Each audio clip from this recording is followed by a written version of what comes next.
Hello வணக்கம்.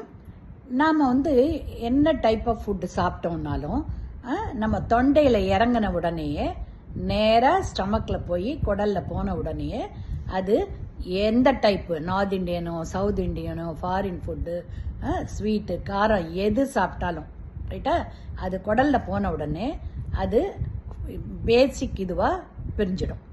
Carbohydrate, fat and protein, இது main 3 விதமான வெரைட்டியாக அந்த ஃபுட்டுலேருந்து டிவைட் பண்ணி தான் அப்சார்ப் பண்ணி பாடியில் அதோட ஒர்க்கு அது செய்ய ஆரம்பிக்கும். இது இல்லாமல் விட்டமின்ஸு, மினரல்ஸு, ட்ரேஸ் எலிமெண்ட்ஸ் இதெல்லாம் இருக்கு இல்லையா, இதெல்லாமும் செப்பரேட்டாக மோஸ்ட்லி காய்கறி கீரை எல்லாம் அதெல்லாம் இருக்குது. ஸோ அதெல்லாமும் செப்பரேட் பண்ணிடும். ஸோ இது எல்லாமே டிவைட் பண்ணிவிட்டு இன்டெஸ்டைனில் அப்சார்ப் பண்ணி அதோட ஒர்க்கு என்னென்ன அதோட ஃபங்க்ஷன்ஸோ அது எல்லா சிஸ்டம்லையும் போய் ஒர்க் பண்ண ஆரம்பிச்சிடும். பிளட் மூலிமா டிஃப்ரெண்ட் பிளேசஸில் கேரி பண்ணும்.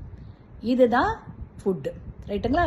ஸோ நம்ம அதுக்கு தகுந்த மாதிரி என்ன டைப் ஆஃப் ஃபுட்டு சாப்பிட்றோமோ அதில் ப்ரோட்டீன் நிறைய இருக்கணும், ஃபேட் ஓரளவு இருக்கலாம், கார்போஹைட்ரேட் ரொம்ப கம்மியாக இருக்கணும், ரைட்டா? கூடவே நிறைய விட்டமின்ஸு, மினரல்ஸ் இருக்கணும். இதெல்லாம் எதில் இருக்குங்கிறத டிஃப்ரெண்ட் வீடியோஸில் நான் சொல்லுவேன். அதுக்கு தகுந்த மாதிரி நீங்கள் சரிவிகிதமாக எடுத்துக்கிட்டு உடலுக்கு நீங்கள் ஆரோக்கியமாக இருக்க பாருங்கள், ரைட்டா? சும்மா டேஸ்ட்டுக்காக மட்டும் ஏதாவது ஒரு ஃபுட்டு சாப்பிட்டா புண்ணியம் இல்லை. உண்மையில் நம்ம பாடிக்கு தேவையானதை நம்ம சாப்பிடணும், ரைட்டா? நம்ம உழைக்கிறது, சம்பாதிக்கிறது எல்லாமே நம்ம பாடி ஆரோக்கியமாக வச்சுக்கிறது தான். அதனால் நீங்கள் சாப்பிடும்போது இதை மனசில் வச்சு அதுக்கு தகுந்த மாதிரி நியூட்ரிஷியஸ் ஃபுட்டாக சாப்பிடுங்க. ஓகேங்களா?